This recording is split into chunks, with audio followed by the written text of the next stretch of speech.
Sale's Sharks booked their place in the quarter-finals of the Investec Champions Cup with a composed and clinical 26-17 victory over Harlequins at the Twickenham STOOP, delivering a performance that underlined their ability to handle pressure, adapt to conditions, and capitalize on key moments. Sale rise to the occasion. Knockout rugby often hinges on composure, territory, and precision, and Sale executed all three with authority. From the opening whistle, they appeared more attuned to the conditions, playing a pragmatic game that prioritized scoreboard pressure over unnecessary risk. While Harlequins struggled to impose themselves early, Sale methodically built their advantage through forward dominance and accurate goal kicking. Central to their success was the impact of their driving maul, which proved unstoppable at times. Hooker Luke Cowan-Dickie crossed the whitewash twice from close range, both tries coming from well-constructed forward play that exposed Quins' defensive frailties. Each score was converted by George Ford, who also added 4 penalties across the match to cap a commanding individual display. Despite a spirited second-half response from Harlequins, Sale's early dominance ensured they always remained in control. The Sharks now advance to face either Leinster or Edinburgh in the quarter-finals, while Harlequins are left to reflect on another disappointing chapter in an increasingly inconsistent season. Ford orchestrates with authority. If there were any doubts about Ford's ability to guide Sale through high-stakes European rugby, this performance went a long way towards silencing them.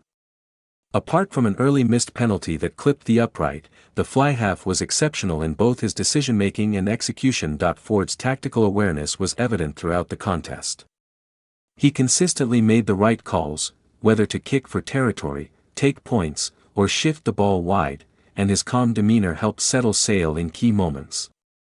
His goal kicking was particularly crucial, as he punished Harlequins every time they strayed offside or conceded breakdown penalties, but Ford's contribution went beyond the tee. His running game added a dynamic edge to Sale's attack, as he used sharp footwork and acceleration to break the defensive line and create opportunities for teammates. By the end of the match, he had amassed 16 points and earned a deserved Player of the Match accolade. In a game defined by fine margins, Ford's control and composure proved decisive. He dictated the tempo, exploited weaknesses, and ensured Sale maintained scoreboard pressure from start to finish. Harlequins falter again. For Harlequins, this defeat raises further questions about their consistency and resilience. Coming off what many hoped would be a turning point following their recent premiership win, they instead delivered a performance that lacked intensity, cohesion, and discipline, particularly in the first half. Playing with the wind at their backs, Quins should have been able to control territory and apply pressure.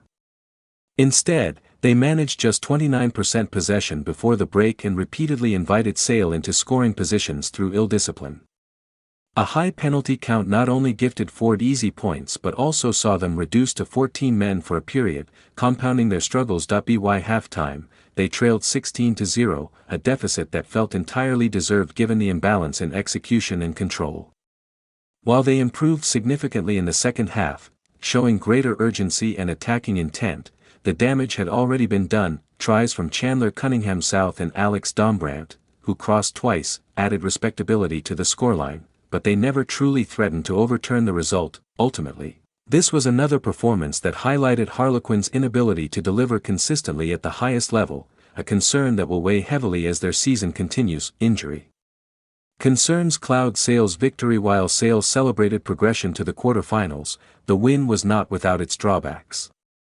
2 key members of their front row, Bevan Rodd and Cowan-Dickie, were forced off with injuries, raising concerns ahead of their next European clash. Rodd exited in the first half and was later seen with his arm in a sling, with reports confirming a dislocated left shoulder.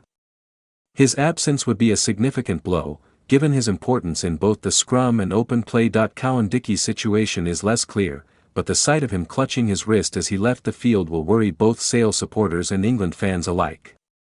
Having already made a decisive impact with his 2 tries, losing him at this stage of the competition would be a major setback. Depth will now be tested, as Sale prepare for a quarter-final against elite opposition. If both players are unavailable, it could disrupt the very foundation, set-piece dominance and forward control, that underpinned this victory. Cunningham-South sparks second-half revival. One of the more intriguing talking points from the match was the impact of Cunningham-South, who was initially named among the replacements. Given his performance after entering the fray, questions will inevitably be asked about why he did not start. the powerful back rower brought immediate energy and physicality, carrying with intent and consistently breaking tackles. His try early in the second half provided Harlequins with a much-needed spark, shifting momentum and briefly unsettling the Sale defense. Cunningham-South's statistics told the story of his influence: 4 defenders beaten, 2 clean breaks, and 44 meters gained. His ability to punch holes in the defensive line created space for others, most notably Dombrandt, who capitalized with 2 well-taken tries. Together, Cunningham-South and Dombrandt formed a potent combination, offering a glimpse of what Harlequins are capable of when their key players fire. However, the decision to leave such an impactful player on the bench will undoubtedly be scrutinized. Hindsight suggests that starting him might have altered the course of the game. While it's impossible to say for certain, his second-half display demonstrated just how influential he can be when given the opportunity. A tale of two halves. In many ways, this match was defined by contrasting halves. Sale dominated the first with control, discipline, and efficiency, building a lead that ultimately proved insurmountable. Harlequins, by contrast, were disjointed and error-prone, unable to establish any meaningful rhythm. The second half saw a reversal in momentum, with Quins showing greater urgency and attacking flair. Yet, despite winning the try count overall, their inability to convert pressure into points during the opening period left them with too much ground to make up. This pattern underscores a recurring issue for Harlequins: their tendency to start slowly and rely on late surges. Against top-tier opposition, such lapses are rarely forgiven. Looking ahead for Sale, the focus now shifts to the quarter-finals, where the challenge will intensify. Whether they face Leinster or Edinburgh, they will need to replicate, and perhaps elevate, the level of performance shown here.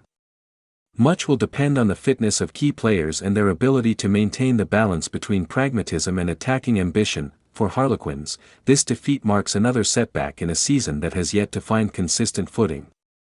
While there were positives in the second-half fightback, the overall performance raises concerns about their ability to compete at the highest level. As the Champions Cup moves into its stages, Sale march on with confidence and momentum, while Harlequins are left searching for answers.